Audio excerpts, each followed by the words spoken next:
Has trail riding become frustrating because your horse's behavior is maddening and even dangerous?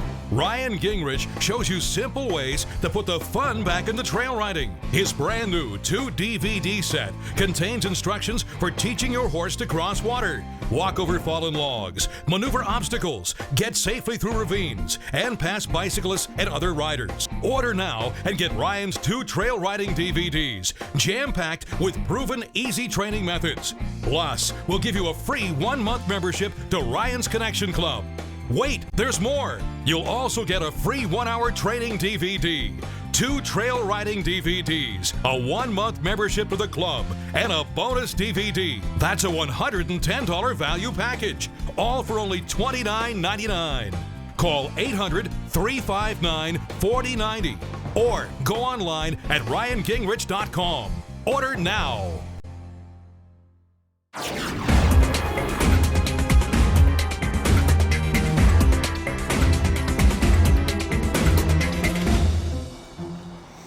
Relax. All right.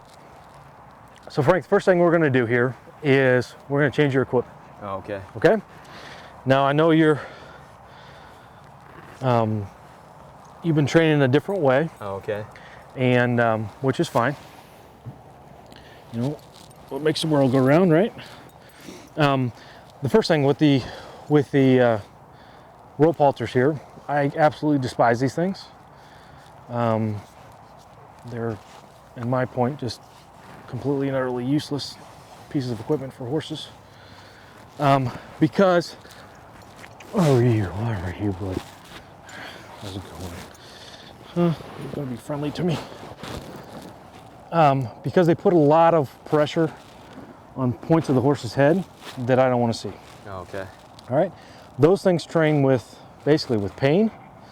Okay, that's what the knots are for on the nose. There's 3 knots, you know, go across the nose here. Yeah. All right, and I see that. And my dressage whip.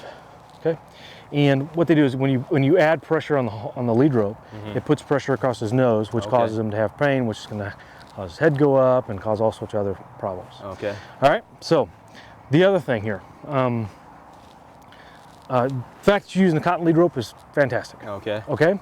And what I saw more than anything was there was a complete and utter miscommunication between you and your horse. Okay. Okay. He's doing one thing, and you're basically, he's the active partner, you're the reactive partner in the relationship. Okay. Okay. He's acting on, if I step into you and I say, I want you to move out of the way, you move out of the way. All right. And that's completely fine. Okay. All right. Because he's a big horse and he's a little bit pushy and aggressive, and that's completely fine for him to do that because you're allowing it to happen. All right. Where I'm going to come in now, and it's going to be a little different.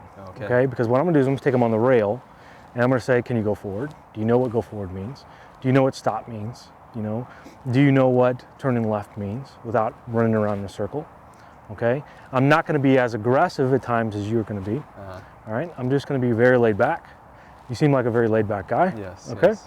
So you just need to be that way with your horse. Okay. All right. It's a little more calmer. Just a lot more calmer. All right. Okay. So I'll try. So him biting and nibbling on me here and all this is. Yeah, that's what gets me going. Yeah. You know what? Just ignore it for now. It's just his way of communicating with you.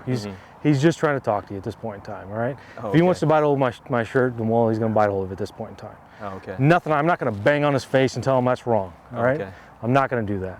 This is a pacifier for him at this point. Okay. What I am going to do is I'm going to start deleting that response. And deletion is nothing more than telling the horse what you did was wrong.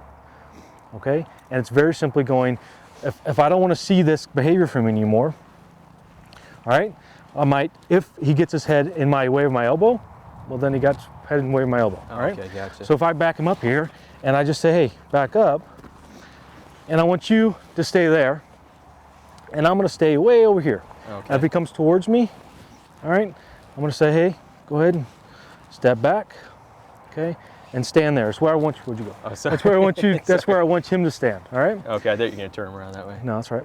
And we're going to continue this process. And pretty soon he's going to go, biting doesn't get me anything, doesn't get me attention. Yeah. All right. So I'm going to stop doing it. Ryan continues Spirit's evaluation by checking his go, stop, turn left and right, and backing cues. He discovers that every time he asks Spirit to stop or back, Spirit either nibbles or tries to bite. The more we do this, the worse it's going to get. The biting's going to get worse before it gets better. Okay. Okay, because he thinks in his brain that that means to bite. Does that make sense? Yeah. Okay. So every time he feels stop, he says stopping equals biting. Okay. Okay? And stopping equals biting because he's been allowed to do it for so long. And go forward. Okay. And I'm not going to give him the pleasure of trying to bite me every time here. It wasn't this bad either. He's gotten progressively worse. It's going to get worse. It's going to get worse and worse and worse and worse. Now, if it keeps up any more than this, it is right now, there's a couple things I can do. All right, a couple things I can do is, again, I'm going to ignore the biting for now. Yeah. Because I don't have the tools at my disposal at this point in time to fix that biting issue. So what I'm going to do, has he ever had a bit in his mouth? Oh yeah. Okay. Oh, yeah, we could ride him today. All right, so what I'm going to do is I'm going to put a bit in his mouth. Okay. Okay, and it's a full cheek snaffle bit, and what that's going to allow me is a little bit more control over his mouth. All right, and I can do more with it at that time. All right, so let me go grab that right quick. You want me to get one, or? I got mine right here. Oh, okay. So let me go grab it and I'll put it on his head, and we'll get back to work. Grab it for you. Sure.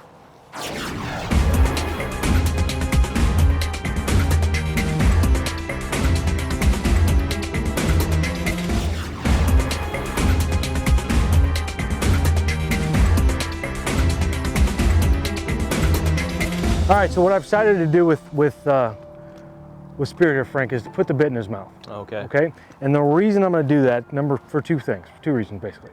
Number one, it gives me more control over the horse, and number two, it's going to act more or less as a pacifier for the horse.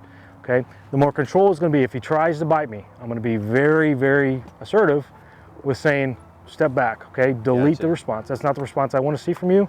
All right, and I'm going to make it very, very sharp and very, very much pointed at movie feedback when I ask you to. Yeah, okay. So, the other thing too, what I want to talk to you about is when you're tapping him here earlier, you were tapping him on the body here, right? Yeah. And what was his reaction to you doing that? Kind of a standstill, kind of. Well, he was stepping into you. Stepping in, yeah, coming towards me instead of going. His body kind of leaned into you here, all right? Yeah. What he was basically telling you is if you keep on with that path, I'm going to kick you. Yeah. Yeah, I'm going to jump you there and I'm going to get you. All right? So we need to work through a lot of these little issues that you're kind of creating in him. All right? A horse never comes out and says, I want to bite my owner because I don't like him. All right? He never says, I'm going to kick my owner because I don't like him. All right? They don't have that mentality. Okay. All right? All they know is what you put into them. They're like a computer. Yeah. I created a monster. You've created a monster. All right? Not so much a monster. All right. He's a good kid. It's just a matter of, he's like a, inner city youth that's not had the proper training throughout his life. All right? Gotcha. So the problems that I've seen in him, number one is you. Okay. All right? Number two, he has no stop cue. All right? Or it's linked to a biting behavior. All right? And so we're going to work through all this stuff first. We're going to do the groundwork first. All right? We're going to do probably a day or two of groundwork, and then we're going to put the saddle on him and see where he's at after that. Okay. Does that make sense to you? Sounds good. Great. Great. Got any questions? No, just when he starts putting his feet up and rearing up at me. Right. Just stand my ground, or that's up to you, man. Okay. I mean, really, it's if he rears up on you and you think to yourself, that I need to get out of the way, get out of the way. All right. Or am I causing that? Because when he does it, I usually back up and walk away. But I noticed you stood your ground there, and he. Because I knew he was going to go away from me. Yeah. Okay. But I've been doing this for forever. Okay. So there's a, I wouldn't want to walk out into the streets of LA and go, I know what this gang member is going to do to me. I'm not going to do that. No. Right? So you have experience in a different area than I am, and it's for me to teach you where to be and what to do. I appreciate that. Thank you. We'll do that next. So you guys stick around. Next week we're going to be working with Spirit and starting his rehabilitation process. But until next time, guys, I'm Ryan Gingerich. You guys be safe. Have fun.